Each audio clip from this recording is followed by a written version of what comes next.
Romanos 15:4.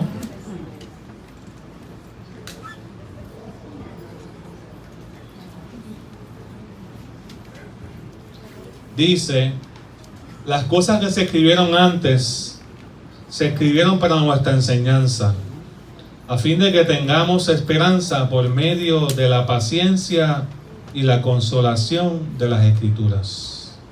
Las cosas que se escribieron antes se escribieron para nuestra enseñanza, a fin de que tengamos esperanza, por medio de la paciencia y la consolación de las Escrituras. Señor, te damos gracias por tu palabra. Gracias, Señor, porque tú has traído un pueblo hoy para escucharte. Te pido, Padre, que tu Espíritu Santo ministre, así como has estado durante el tiempo de adoración, ministre nuestras vidas. Tú no te has ido, tú no te fuiste, tú estás aquí. Y te estás paseando en medio de nosotros, y tu Espíritu Santo está tocando las vidas y los corazones. Sensibiliza los corazones, abre nuestro entendimiento, ilumínanos con la verdad de tu palabra. Tu palabra que es viva, que es eficaz, confronte, actúe, corrija, imparta vida en nosotros, Señor, en el nombre poderoso de Jesús. Ahí se dice amén. Vamos entonces a Éxodo 19, 4, 8. ¿Por qué comencé con ese versículo? Porque yo quiero que usted entienda que cuando nosotros estudiamos el Antiguo Testamento o la historia del pueblo de Israel, la palabra de Dios en el Nuevo Testamento afirma y enseña que todo eso que se escribió antes se escribió para mi enseñanza. Amén. Se escribió para que yo tenga esperanza.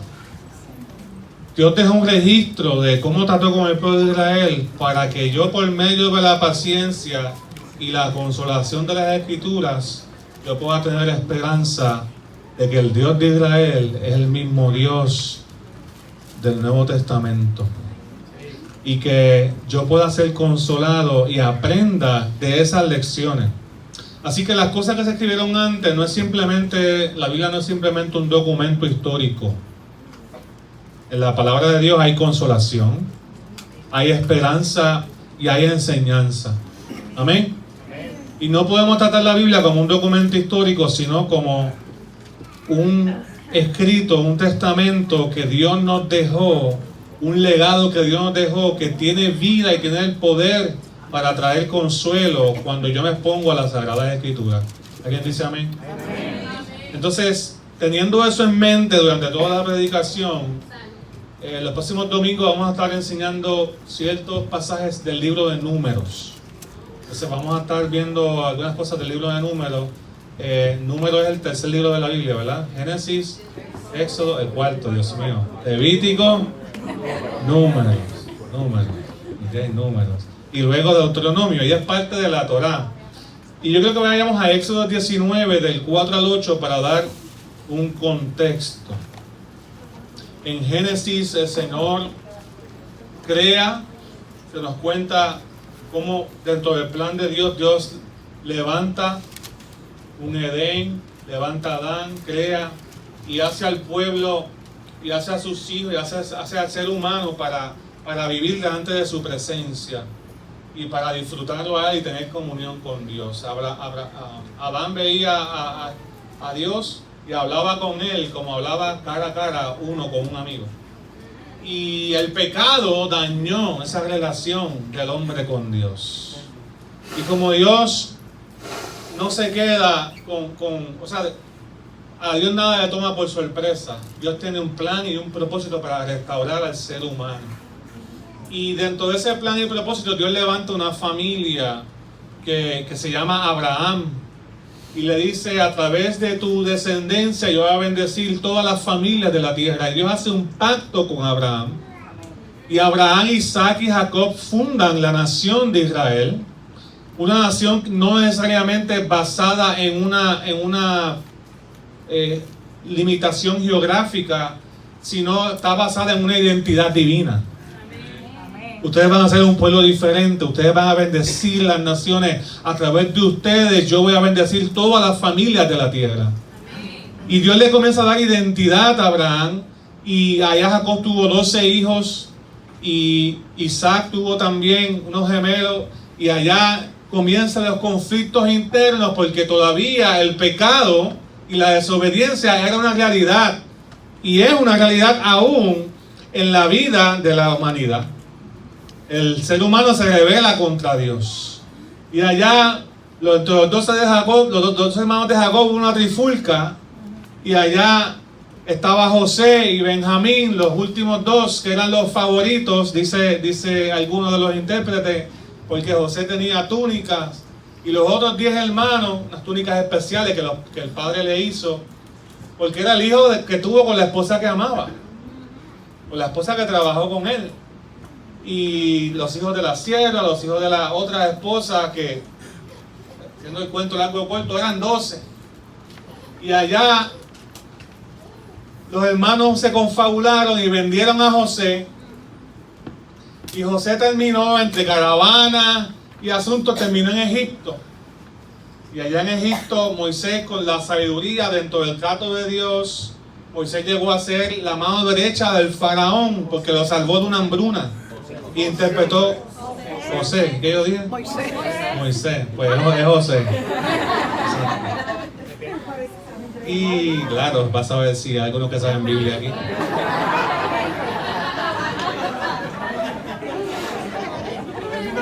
Y entonces José llegó a ser la mano derecha del faraón, y allá comenzó la hambruna que se había predicho en el sueño del faraón, que José había interpretado, y estaba José en una posición de bendecir al reino de Egipto.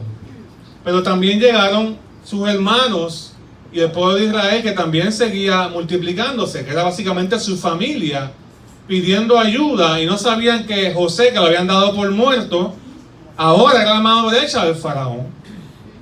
Y hacerle cuento largo corto, se trasladan a Egipto y comienzan a vivir en Egipto porque pudieron tener alimento para ir. Hasta el momento que se levantó un faraón que no conocía a José, que ya habían pasado varias generaciones, y dijeron: y toda esta gente que está aquí entre nosotros, vamos a ponerlos como esclavos. Y estuvieron 400 años de esclavitud, pero con una identidad donde ellos sabían que había un propósito distinto en ellos, y que ellos no habían sido pensados ni diseñados para ser esclavos de nadie. Y comenzó el pueblo a orar para que Dios libertara a Israel y a toda la descendencia de Abraham de la esclavitud del faraón. Y allá Dios levanta un hombre que había sido criado bajo la tutela de la familia del faraón, pero era de ascendencia judía. Es Moisés. Moisés nació en un momento dado donde el faraón dijo: el pueblo es muy grande, hay que controlarlo. Y como el enemigo nunca cambia sus estrategias, siempre que Dios quiere hacer algo con la niñez, se idean estrategias políticas para destruir los niños, para que no nazcan. Y ahora nos estamos preguntando, después de 30 o 40 años donde nos han bombardeado sobre el aborto todo el tiempo, ¿quién va a cuidar a nuestros viejitos?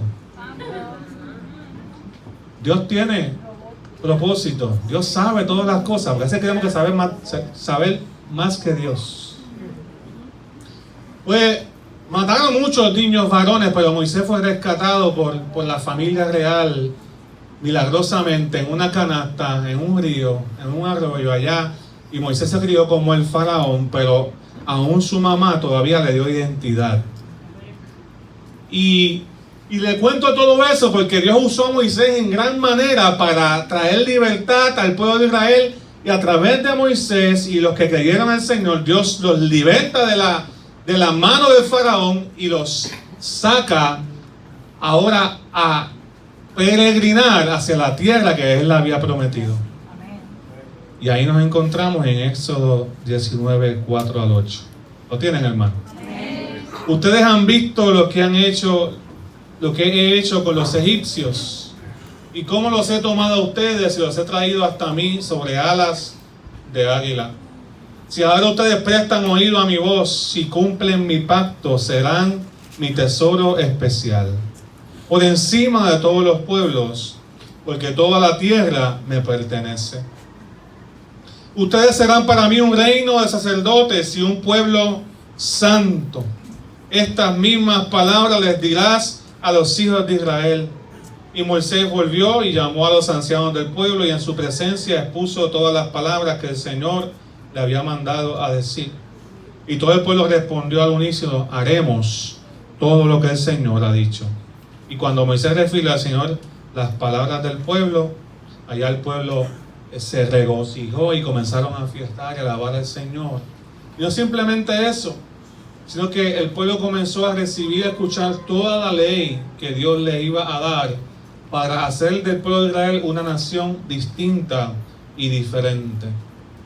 Yo quiero que tú veas que cuando Dios pensó en su pueblo, Él lo vio como un reino de sacerdotes y de ministros.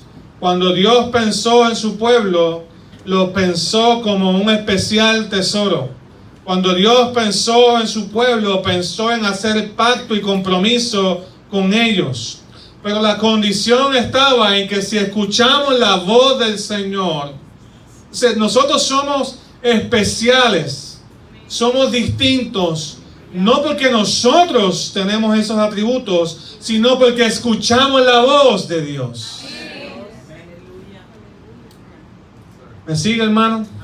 No hay nada bonito en nosotros que convenza a Dios de que valemos mucho, de que somos especiales.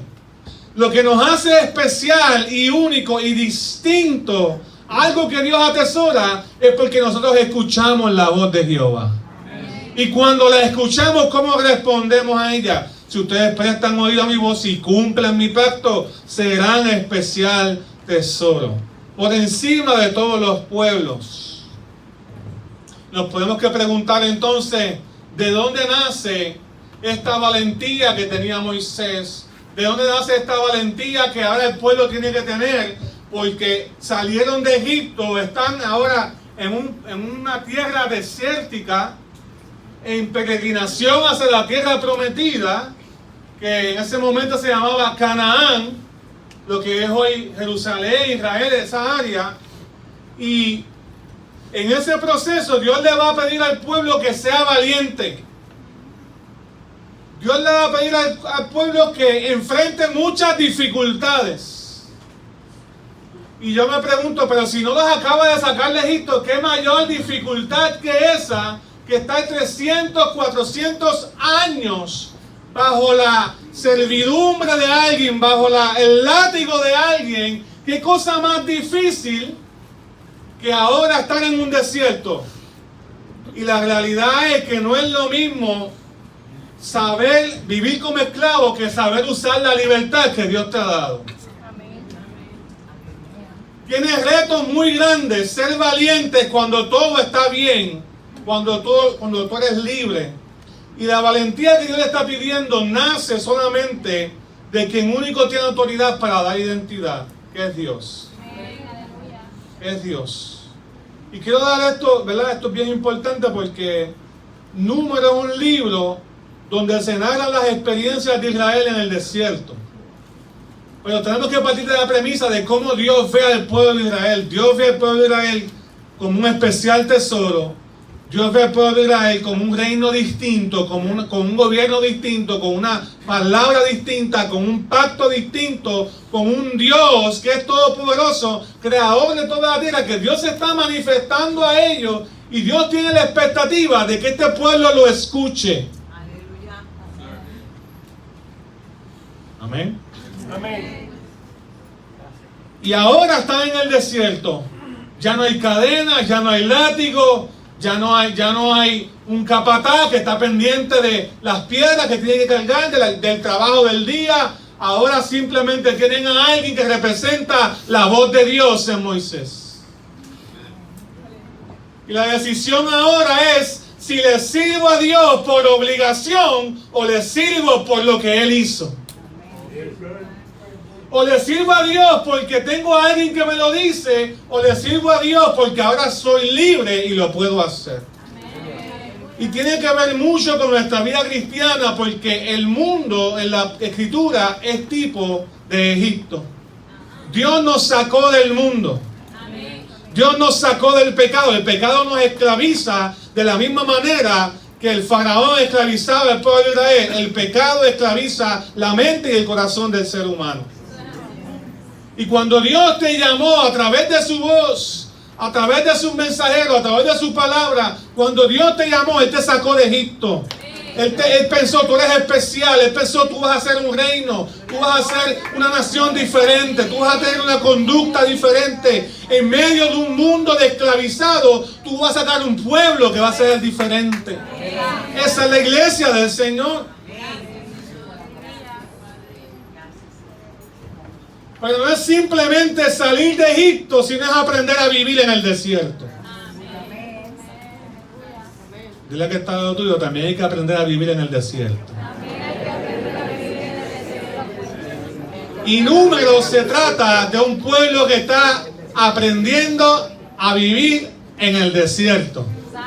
Y necesita la ley de Dios, necesita el consejo de Dios, necesita que Dios les recuerde que tienen que seguir caminando. Dios le pide valentía al pueblo de Israel. Por eso Números es un libro de transición, de muchas dificultades, de muchas luchas internas con el pecado de ellos mismos, luchas con enemigos externos, de un pueblo que muchas veces no deseaba escuchar la voz de Dios, que guardaba cosas en el corazón, y de un enemigo que no deseaba que ellos llegaran a la tierra prometida. Y hay veces que estamos en el desierto. El desierto es tipo de perspectivas negativas. El desierto es un lugar donde hay poco alimento, poca agua, poca sombra, pocas estructuras. Es inhóspito para vivir. Si yo te diría, escoge un lugar para fundar tu casa y sembrar una nueva familia, usted nunca pensaría en un lugar desierto. Usted pensaría, no, vamos a poner una casa cerca de un río o encima de un monte con una vista tremenda y protección. O en un valle verde donde se pueda sembrar. Pero en el desierto, ¿a quién se le ocurre vivir en el desierto? O sea, Dios tampoco quería que ellos permanecieran mucho tiempo en el desierto. Usted busca por ahí cuánto tardaba la peregrinación de Egipto a Israel y va a encontrar diferentes versiones con Google Maps, porque hay muchos memes de eso también. Y usted ve que lo que tomaba quizás 40 días, hay gente que dice 11 días, lo que tomaba 40 días se volvió 40 años. Entonces Dios le dice al pueblo, tienes que ir a Canaán, salieron de Egipto, y el número, lo primero que tú ves, los primeros capítulos es un censo. Dios le dice, censa al pueblo, porque ¿cuánta gente salió de Egipto? Y se contaron 603.550 varones capacitados para la guerra. Eso está en Números 1:46. Y hay mucha genealogía ahí, las tribus, 12 hijos de Jacob se convirtieron en 12 tribus, 12 familias grandísimas. Imagínense saliendo 603.000, o sea que probablemente entre niños, mujeres y todo lo demás había más de 1 millón. Sin casa, viviendo en tiendas, tenían que hacer necesidades, comer, necesitaban sombra, protección del sol de día y protección del frío de noche, porque el desierto no es como nos lo pintan, todo calor. Hay desiertos que por la noche es bien frío también, dependiendo de la temporada del año. Y ahora tienes un montón de gente con muchas necesidades, pero ahora son libres porque le creyeron al Señor. Pero ¿cómo atendemos tanta gente? ¿Alguien dice amén? Pero en el desierto, aunque es un lugar de transición, también puede ser un lugar de aprendizaje. En el desierto se aprendieron a valorar la comida, aprendieron a valorar el agua, aprendieron a valorar la ropa. Una de las cosas que Dios hizo es que le dio maná del cielo. Todas las mañanas una porción específica para ese día. Y era pecado acumular para el día siguiente. Tú tenías que comer el pan nuestro de ese día. Fíjense que el paralelismo del Padre nuestro, del Señor Jesús.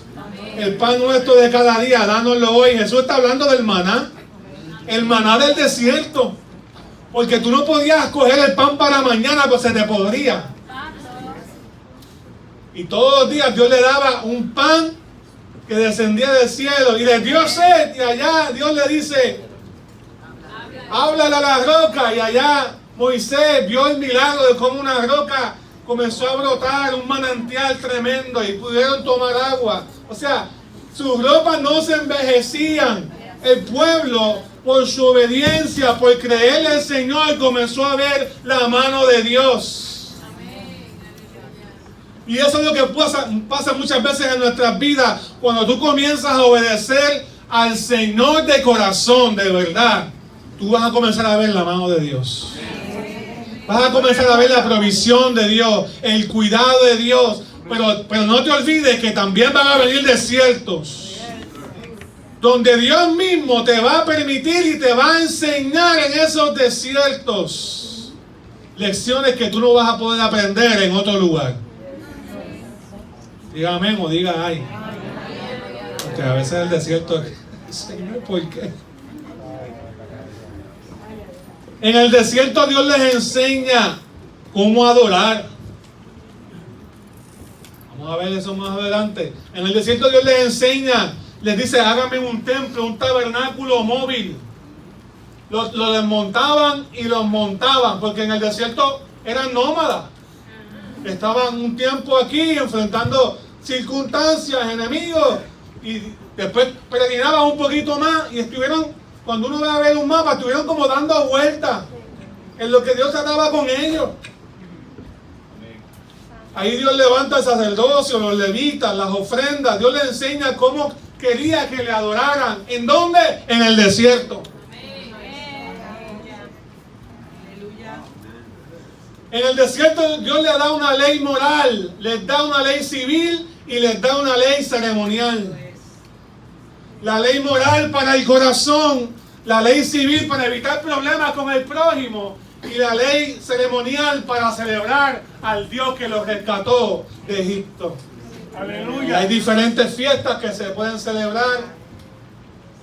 Tienen mucha enseñanza. Nosotros entendemos que no hay que celebrarlas de manera farisaica o religiosa. O sea, si no las celebramos, no quiere decir que estamos mal. Hay otras iglesias que sí entienden que esas fiestas son doctrina fundamental, pero nosotros entendemos que todas esas fiestas tienen su cumplimiento en Cristo. Todas.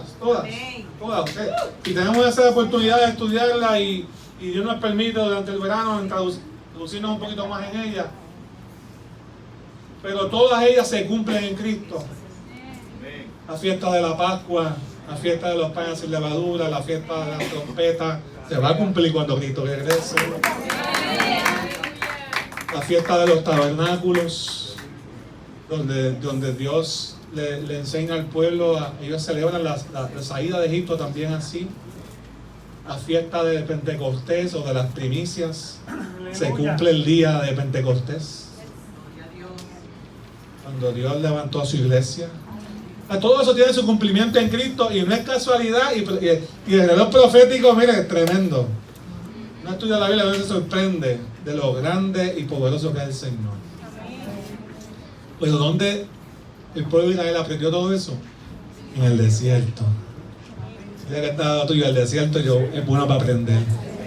Aunque tú no lo creas, en el desierto es un buen lugar para aprender.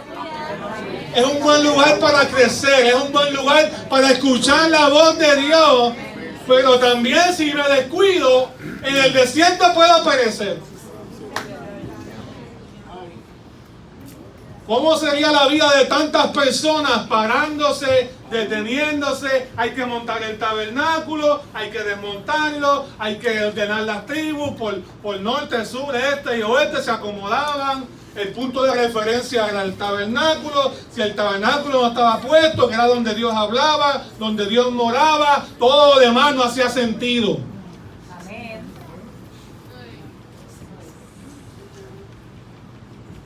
Y en el desierto Dios les enseñó continuamente. Entonces algo pasó en el desierto. Si vamos a número 13, para entrar al mensaje.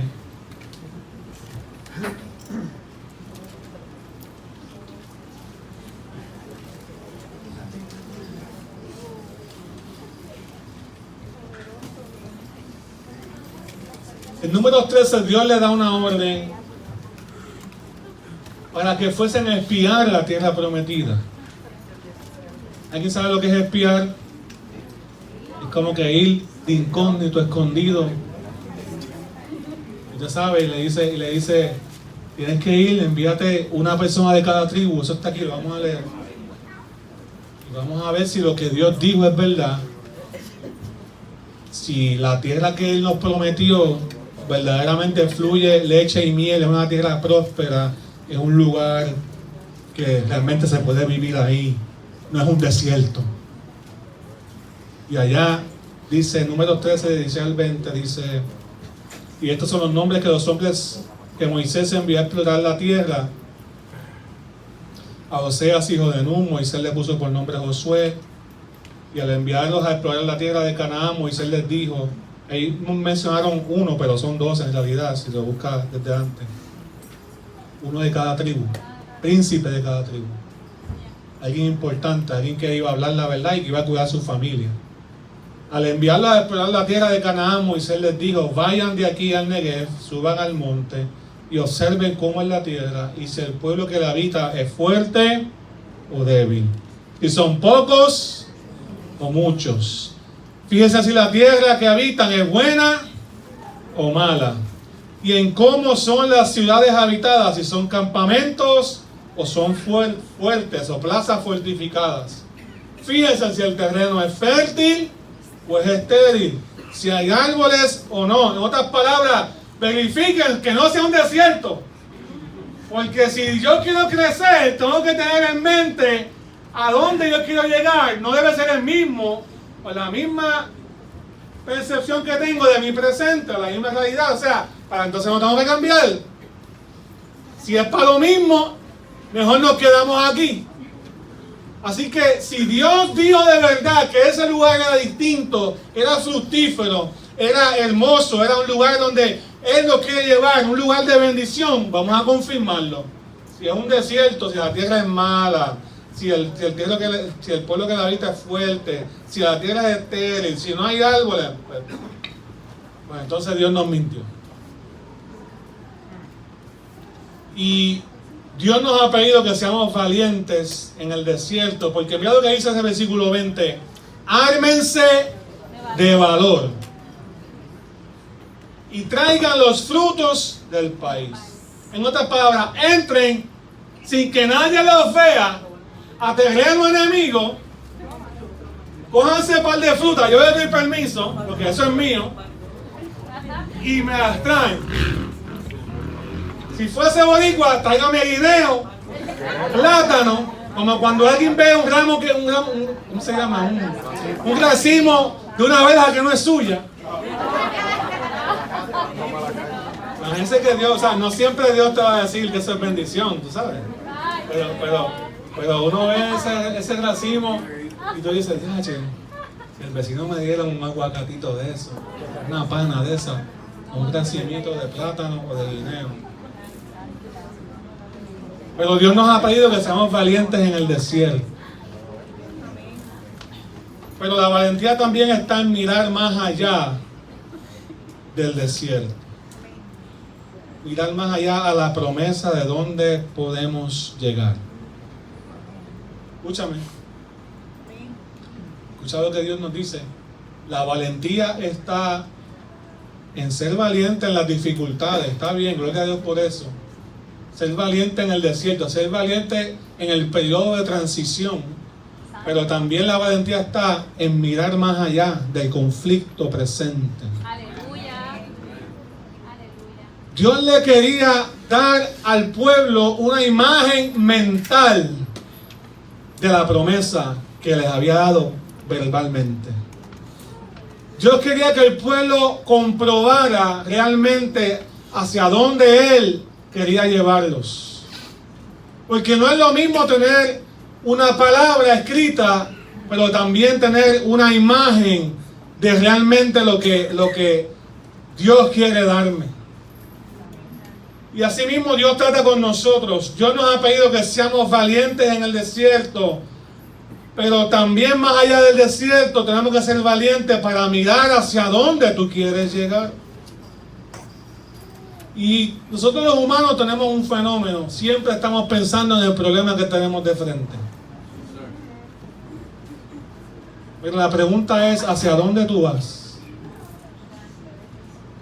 ¿Hacia dónde va tu matrimonio? ¿Hacia dónde va tu corazón? ¿Hacia dónde va la crianza de tus hijos?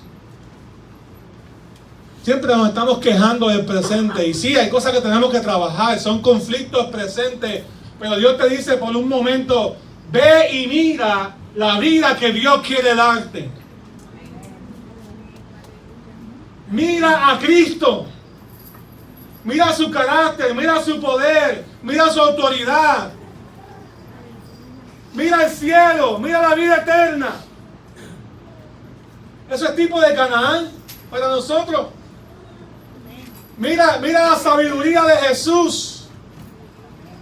Mira su amor, mira su gracia, mira su misericordia, mira su justicia. Mira cómo Dios quiere trabajar contigo, con tu carácter, con tu vida. Entonces, no simplemente está en la palabra, sino que ahora lo puedes ver en hermanos que están comprometidos escuchando la voz de Dios. Y tú dices de momento, yo quiero eso. Yo quiero ver ese fruto en mi vida. Yo quiero vivir en esa tierra que Dios me ha prometido, tierra de bendición, que fluye leche y miel, y solamente quien único te la puede dar es Jesús. Dios no me sacó del mundo para morir en el desierto. Algunos van a morir porque no dejaron de escuchar a Dios. Dios me sacó del mundo y me pasa por procesos de desierto y tiempos de transición para que yo aprenda a mirar lo que Él me ha prometido. La estrategia del enemigo muchas veces es tenerte continuamente en conflictos y problemas que no se acaban. Que siempre tu vista sea muy corta en la queja del momento, en el pedazo de ropa que no tienes, en lo poquito de que te falta o lo mucho que te falta en lo económico, en que si la gente te busca o no te busca, en las actitudes de esto y de lo otro, y continuamente estás pendiente de las cosas pequeñas y pierdes el panorama grande que Dios tiene para ti. El enemigo busca eso, porque si él evita que tú pongas tus ojos en lo que Dios te ha prometido y lo mantengas en el conflicto inmediato, no vas a poder llegar y no vas a poder querer ni anhelar algo más.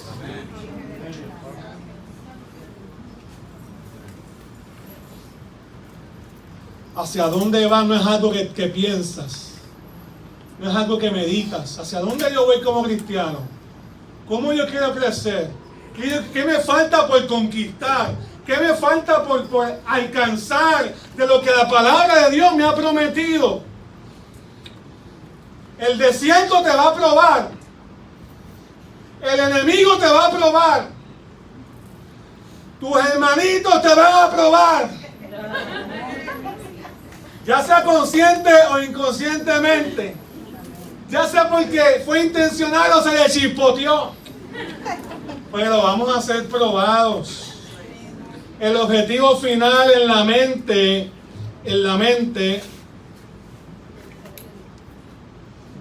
del enemigo cuando envía conflicto es la incredulidad. Es que tú dejes de creerle al Señor. Por eso es que Él te mantiene en conflictos continuos. Dice que la meta es simplemente que tú te divorcies, que tú maltrates a tus hijos, que te tengas así problemas económicos, que tengas un mal carácter. El problema, la meta del enemigo no es esa. Eso es frosty para el enemigo. Dos tipos de enemigos. No para mí. La meta del enemigo es que tú dejes de creer. Que tú no le crees a Dios. Que tú no le crees a su palabra. Hasta que llegas al punto que digas, esto de ser cristiano no vale la pena. Cuando mucha gente decide apartarse, cuando viene el conflicto, cuando viene la prueba. Por eso Jesús dijo en la parábola del sembrador en Mateo 13 que hay una semilla que cae entre espinos, hay otra semilla que cae entre piedras, y ambas crecen un poco, pero cuando viene la tribulación y los afanes y las situaciones de la vida, ya no permiten crecer, se ahogan y no pueden dar fruto y mueren, porque la raíz no fue profunda. Si el enemigo te mantiene en peleas continuas, no vas a poder ver lo que Dios quiere hacer contigo. Pregúntate si lo que realmente Dios quiere contigo que te pases peleando. Que hayan conflictos familiares continuos en la iglesia, en la familia, en los diferentes lugares donde vas, en tu trabajo. Si Él te quiere simplemente sin que tú crezcas, eso no es lo que Dios quiere. Lo que Dios quiere es que tú aspires al carácter de Cristo, al poder de Cristo, a la presencia de Dios, que disfrute la vida eterna desde ahora, para que se abra tus ojos de este mundo sobrenatural que hay en medio de nosotros. Y la puerta a ese mundo sobrenatural es Jesús. Y allá les dices, ármense de valor, tienen que ir a reconocer ese lugar, tienen que ir a buscar fruto. Yo les doy permiso. Estaban ahí. Y llegaron para atrás con el reporte. Cada uno tenía que dar un reporte representando a su tribu. Pero se formaron dos clanes. Hay dos que vieron algo de los 12 espías, y hay otros 10 que vieron otra manera de ver las cosas. Mira lo que dice el versículo 27. También les dijeron, nosotros llegamos a la tierra a la cual nos enviaste. Ciertamente fluye leche y miel. Aquí tienen su fruto. Habían uvas, habían diferentes árboles y cosas. Ellos trajeron muestras de todo, especialmente de las uvas. Y dice la palabra, que no lo voy a leer ahí, pero cuando cogieron el ramillete de uva, lo tenían que cargar entre dos personas. Porque se trajeron ganchos completos, o sea, no solamente el que te compra en el supermercado, sino el gancho completo, pesado. Pero la gente, que dice el versículo 28, pero la gente que habita en esa tierra es fuerte y las ciudades son muy grandes y fortificadas. Además, allí vimos a los hijos de Anac. Los amalecitas habitan en Negev, los hititas, los jebuseos, los amorreos habitan en el monte, y los cananeos habitan junto al mar y en la ribera del Jordán.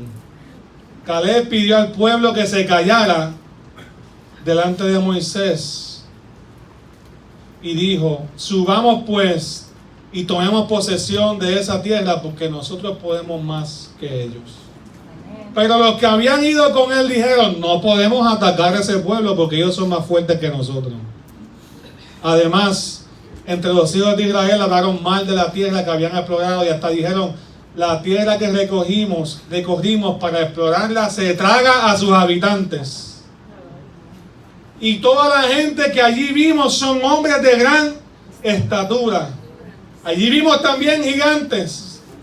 Son los hijos de Anac. Esa raza de gigantes, ante ellos nosotros nos parecía que éramos como langostas. Y a ellos también así le parecíamos. Fíjense que ellos ya se hicieron una película en la mente. Dios les preguntó que buscaran comparaciones. Dios les dijo que dieran una descripción si ellos podían o no podían. No, Dios simplemente les pidió, denme un reporte de lo que ustedes ven allí. Y traten de ser lo más objetivo posible. ¿La tierra es buena? ¿Sí o no? ¿Los habitantes son fuertes? ¿Sí o no? Dios nunca les pidió que se compararan. Pero ¿qué hacemos los humanos? Nos comparamos. Nos comparamos con el jefe, nos comparamos con el amigo, nos comparamos con el que compró casa, nos comparamos con aquel que tiene matrimonio feliz, nos comparamos con el pastor, con el líder, con el hermano. nos comparamos con todo el mundo y terminamos siendo infelices. Y se compare conmigo, yo no soy nadie. Se va a frustrar cuando me vea de verdad. Débil, fuerte, necesito del Señor todos los días. No se compare con nadie. Y no solo eso, sino que tú ves el siguiente capítulo, el primer versículo me estremeció. Porque dice que toda esa noche la congregación comenzó a gritar y llorar. O sea, dígame, este fenómeno se ve mucho en los deportes, pero déjeme llegar hasta allá, a ver si me lo acuerdan, si no lo digo. Está Josué y está Caleb, que dicen, esa tierra es buena. Es cierto que hay gente viviendo allí, pero vamos, subamos y vamos a conquistarla. Josué y Caleb vieron que lo que Dios dijo era cierto. Los otros 10 espías que comenzaron a traer el reporte también vieron que lo que Dios dijo era cierto. Pero como se compararon con ellos y no con lo que Dios había dicho, tuvieron problemas. En vez de amarse de valor, perdieron valor. Tú pierdes valentía cuando te comparas con otros. Tú pierdes valentía y pierdes identidad cuando te comparas con otros. El trato de Dios contigo es el trato de Dios contigo. Tampoco le voy a exigir a otro que pase mi desierto, que pase mis problemas, porque son míos. Yo soy el que lo tengo que enfrentar. ¿Me sigue, hermano? No me comparo con nadie, no se compare con nadie. Crezca y madure para entender que todos juntos estamos caminando hacia la tierra que Dios nos ha llamado.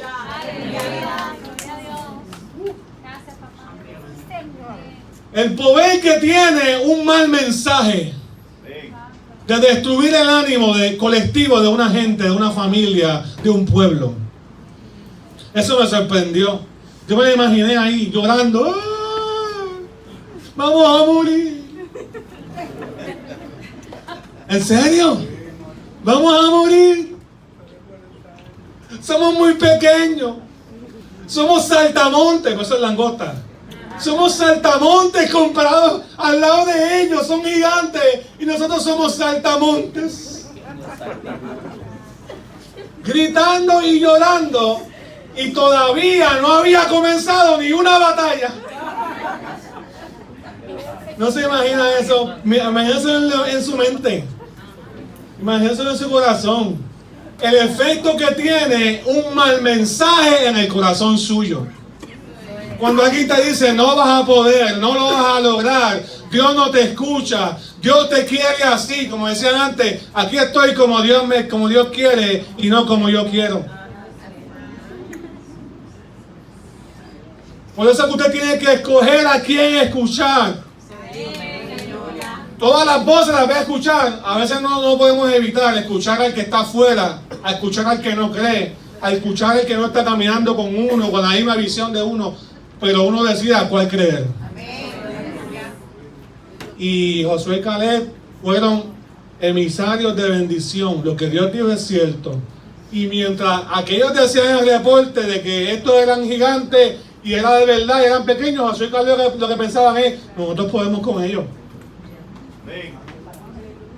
Amén. Nosotros podemos con ellos. Lo que Dios dijo es verdad. Esa es la tierra de nosotros y nosotros podemos con ellos. Entonces comienzan a haber conflictos y comienzan a desanimarse. Desanimarse significa quedarse corto, perder valor, por ser un conflicto interno que te mantiene estancado, ser impaciente, y esa es la obra del enemigo, que es el que siembra el desánimo en las mentes de los creyentes, para que no sigan creciendo y no se armen de valor en las áreas de su vida que tienen que ser conquistadas todavía.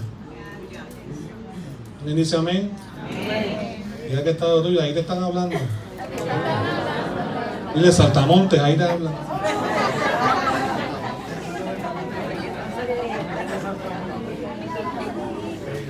Entonces hay algo que yo encontré de un escritor que él lo llama el complejo del saltamonte.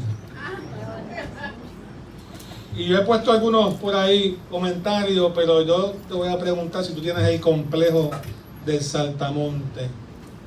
Tú te ves pequeño ante las circunstancias. Te ves que no puedes. Te ves que lo que estás sufriendo es mucho para ti, que no lo puedes aguantar. Te ves como que no tienes los recursos. Te comparas con otros. Siempre estás diciendo, Señor, usa a otro y no me uses a mí. Muchas veces nos vemos pequeños. Y el desánimo es un asunto de convicciones también, no solamente de sentimientos. Una cosa es sentirse desanimado y otra cosa es creerse desanimado, creerse sin valor, creerse que no puedo, creerse que Dios se olvidó de mí, creerse que los enemigos son más poderosos que yo. Ya ese desánimo es un problema mayor, grande. ¿Por qué? Porque te está impidiendo alcanzar lo que Dios te ha prometido. ¿Alguien dice amén? Amén. Recuerden lo que dice Éxodo 19: si ustedes prestan oído a mi voz y cumplen mi pacto, serán mi tesoro especial por encima de todas las naciones. Ustedes serán para mí un reino. O sea, Dios no había dejado de ver a este pueblo de manera especial, aunque estuviese en el desierto. Seguían siendo el pueblo de Dios. Josué y Caleb entendieron su identidad. Entendieron que aunque en la tierra prometida había muchos conflictos, que había que hacer guerra para conquistar ciudades fortificadas, Dios les iba a dar la victoria, porque Dios los veía a ellos, un pueblo que lo escuchaba. El secreto está en escuchar a Dios. El secreto de tu victoria está en escuchar a Dios. El secreto de tu victoria está en escuchar al Señor. ¿Me escucha, hermano? El secreto para tu matrimonio, para tu crianza, para tus hijos, para tu familia, para tu casa, para Emanuel de Caguas está en escuchar al Señor. Van a haber muchas voces, pero aprende a escuchar aquella que te llama a salir del desierto. Ármate de valor en el nombre de Jesús. Gloria a ti, Señor. ¿Qué hacemos cuando nuestros ojos tienen más peso que la palabra de Dios? ¿Qué hacemos cuando lo que vemos parece más grande que lo que Dios ha dicho? ¿Qué hacemos que cuando lo que sentimos parece sobrecogernos y nos hace perder la esperanza versus lo que Dios nos ha prometido? Algunos de nosotros tenemos el complejo de saltamonte y hoy tenemos que renunciar a él. Aleluya. ¿Cuántas veces Dios coge cosas pequeñas y hace cosas grandes con ellas? Goliat fue vencido con una piedra, no con una espada. El pueblo de Jericó fue conquistado sin guerrear con nadie, simplemente rodeando la ciudad, adorando al Señor. Las murallas cayeron. O sea, Dios usa cosas pequeñas.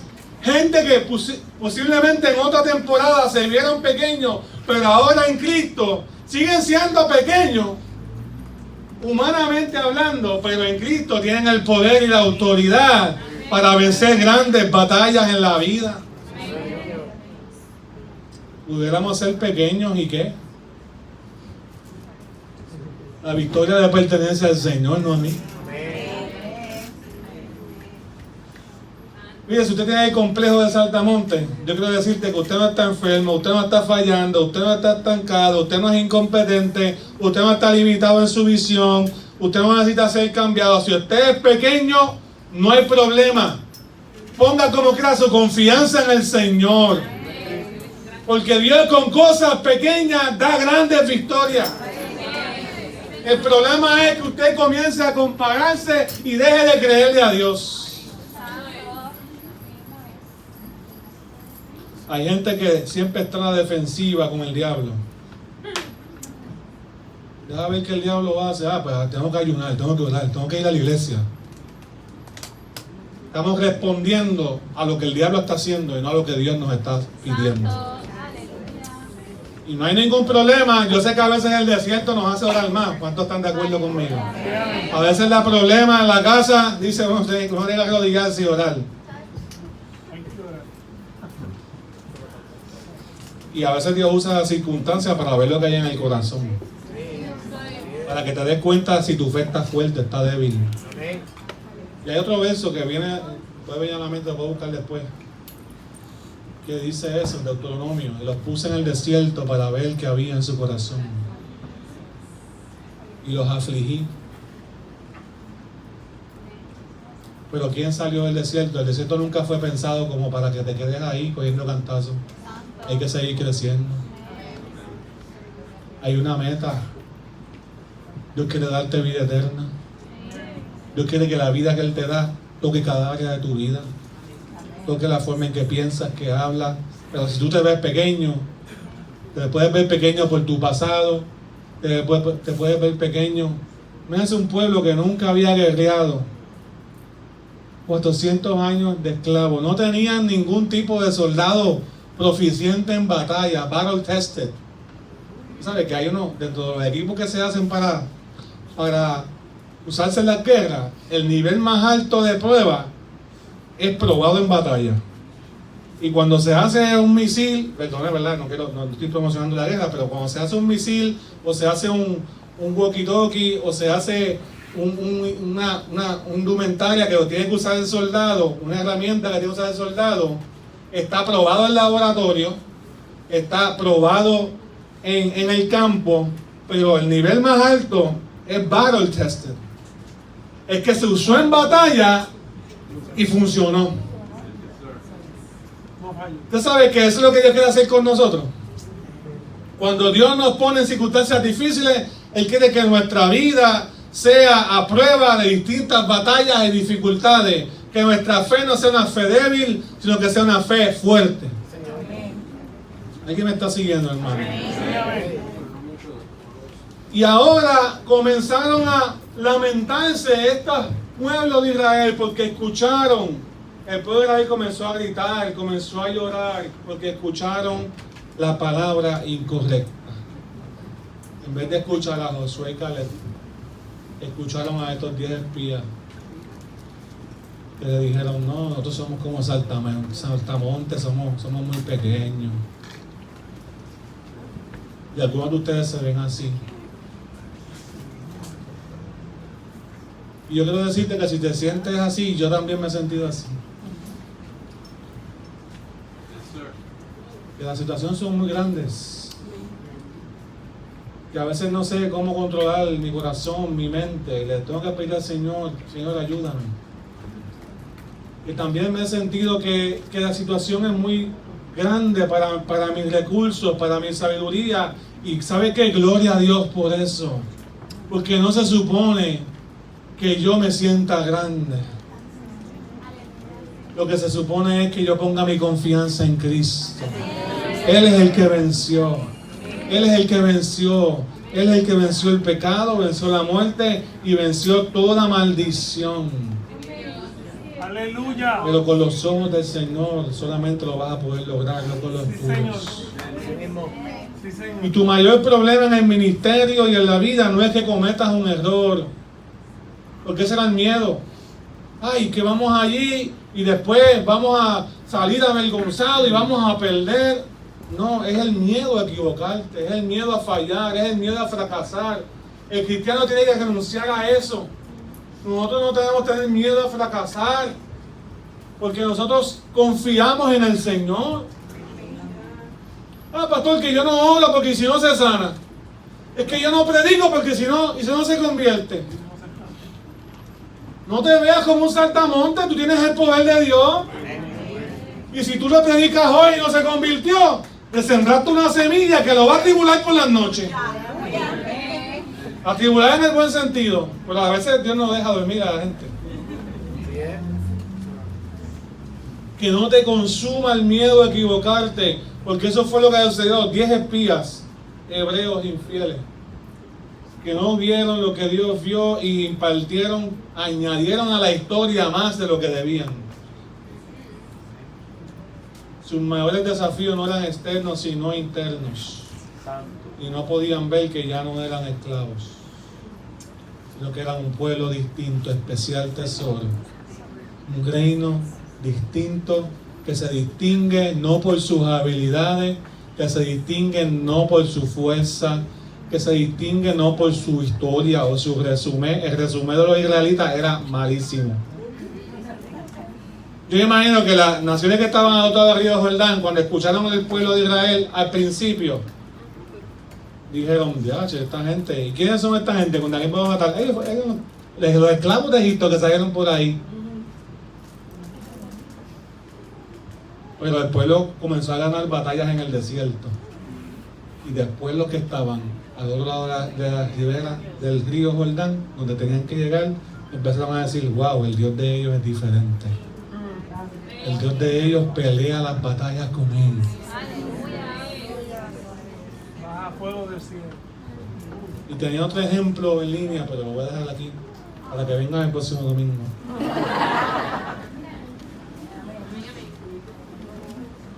Quiero que tú veas que el desánimo puede llegar por los brazos caídos y conformes de otros.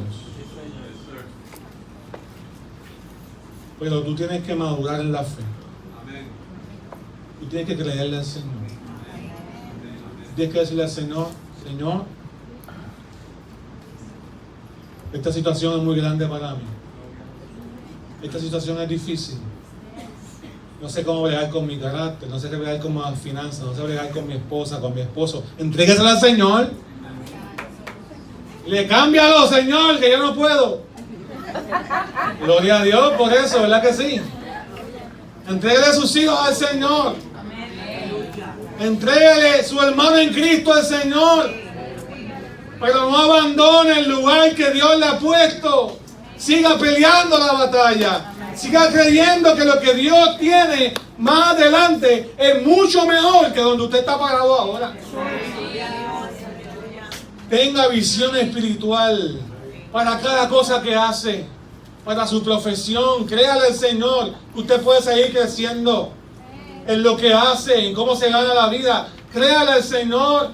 Si quiere estudiar, estudie, trabaje, busque un nuevo puesto, pero no se quede amargado toda la vida.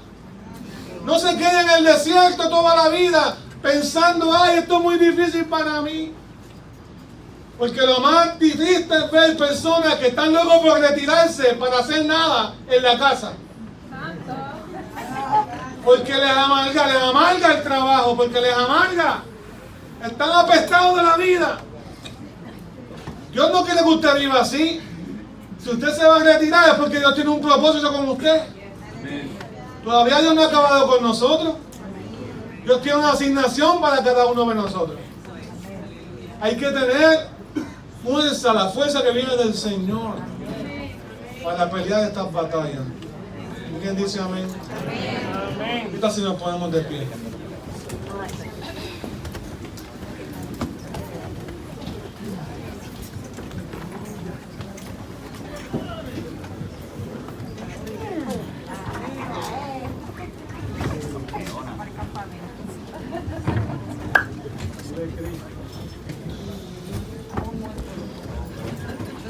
Entonces, cuando Dios nos dijo que miráramos lo pequeños que somos, eso fue lo que Dios les pidió a ellos. Ve allá y dime cuán pequeño tú eres, compárate con ellos y dime si tú puedes o no puedes. Eso no fue lo que Dios les pidió, es que se escucháramos la voz de Dios. Dios no te está preguntando cuán grande es tu problema. Dios te está preguntando eso. Dios te está preguntando cuánto dinero tienes en el banco para resolver tus asuntos. Dios te está preguntando cuántos amigos tú tienes que son los que te van a ayudar. Mira, Dios lo que hace lo puede hacer con 1, con 1000, con 500, con 10,000. Podemos tener una iglesia grande si Dios quiere. Podemos tener una iglesia pequeña si Dios quiere. Pero vamos a esforzarnos para alcanzar lo que Dios nos ha prometido. Pero sepa que Dios no necesita 1000, 1500 ni 2000. Yo he aprendido que hay iglesias de 50 que hacen más que iglesias de 1000. Porque tiene 50 intercesores, 50 evangelizadores, 50 personas que entienden el evangelio. Amén. Y bendicen más su comunidad que iglesias de 1000. Pero si Dios quiere que tengamos una iglesia de 1000, Amén. eso está en las manos de Él, no mía. Yo no me voy a comparar con nadie. Hubo un momento dado que me comparaba con los pastores y yo quería tener la iglesia como aquel o como aquella y aquella facilidad y todo eso, hermano. El complejo de Saltamonte. Quiero orar como tal, hermano. Quiero predicar como aquel. Y todo el tiempo era una comparación dañina al corazón y a la mente. Porque cuando comienzas a mirar hacia los lados, no puedes ver hacia arriba. Donde Dios quiere darte la palabra que tú necesitas, la fuerza que tú necesitas, la paz que tú necesitas, los recursos que dispone el creyente. No son los recursos humanos, son los recursos del Señor. Y los recursos del Señor, hasta donde yo sé, dice la palabra: mía es la plata, mío es el oro, mía es toda la tierra. Él es el que toca los corazones, Él es el que abre las puertas, Él es el que toca las vidas que vienen a la casa del Señor a perseverar. Entonces vamos a creerle al Señor. ¿Qué ustedes creen? Vamos a creerle al Señor. Y al Señor: renuncio a verme pequeño en el nombre de Jesús. Sé que tengo tus recursos, sé que tengo tu poder, sé que tengo tu autoridad, sé que tengo, Señor, que crecer. Y al Señor: renuncio a verme a través de los ojos de otros. Renuncio a verme a través de la comparación. Mi identidad está en ti. Mi fuerza está en ti. Mi valor está en ti. Y si tú has dicho que yo voy a crecer, que mi carácter, que mi vida, que estás preparando una tierra buena para mí, Señor, yo lo voy a creer en el nombre de Jesús.